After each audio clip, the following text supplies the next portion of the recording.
So for today's card, I started off with a piece of Kraft cardstock. This is from Stampin' Up. I think they call it crumb cake now.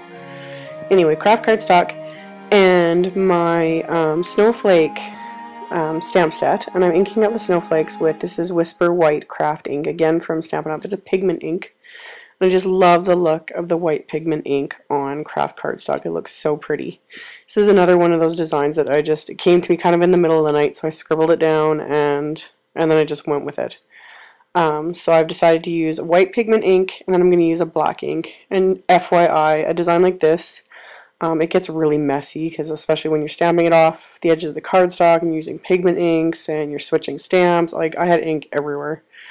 So now I'm using Brilliance Graphite Black ink, and I did the white first because stamping the black pigment ink over top of it, it'll actually pick up a bit of the white. So if you started with black and then went to white, you'd actually wreck your white ink pads. So that's just a little tip for you guys today.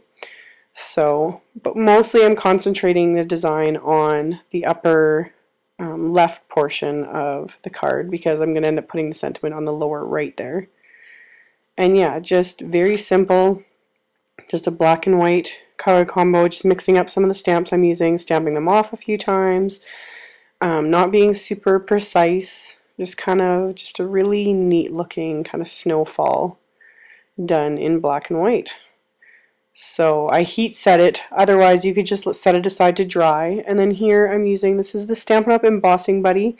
It's just a cloth little bag. I think it's just like talc type powder over top of all the pigment ink. Even though I'm doing this, since I use pigment ink, it's not going to completely prevent the embossing powder from sticking to those inks.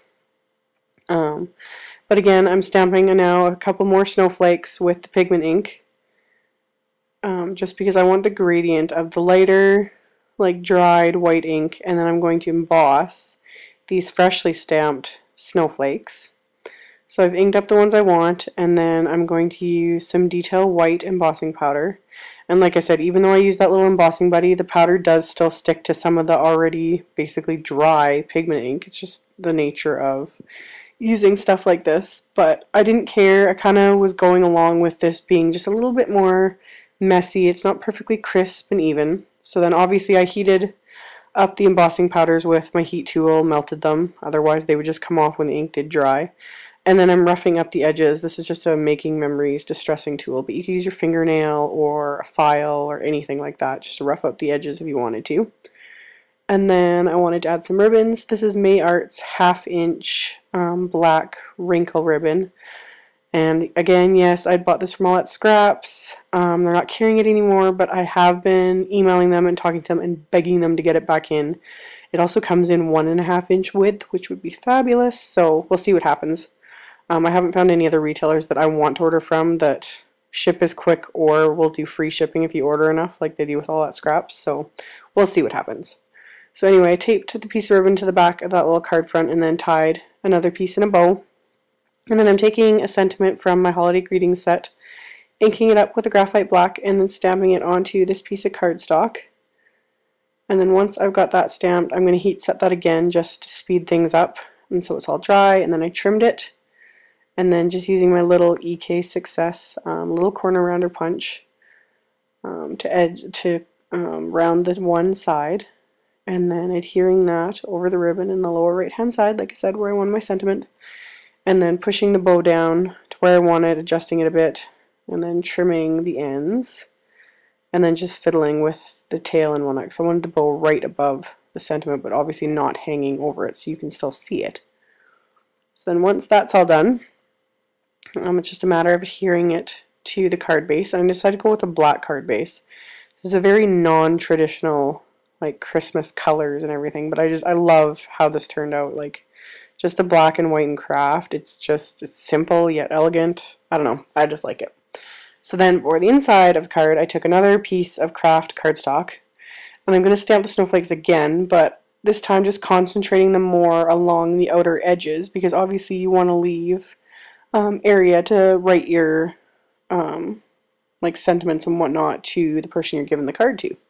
So I just inked up a few different snowflakes, stamped them again, not being super precise and perfect with it, double stamping, even triple stamping some of it, just to give it kind of just a rougher look.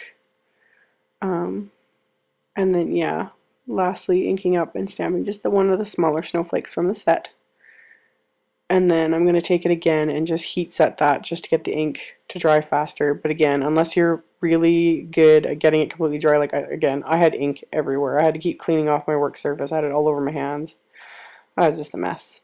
So then I'm inking up the next sentiment again with the Brilliance Graphite Black. I've made sure to line everything up, like I've lined up straight on my acrylic block and then lined up the cardstock on the mat so that it stamps straight, which it did. And then I'm going to adhere that on the lower edge of the inner piece. So just lining everything up so that everything is straight. Just a little bit of fiddling. And then once I've got that in place, I'm just flipping it over and using scissors to trim off the parts that are hanging over. And then I'm going to adhere that to the inside of the card, and that's all there was to it.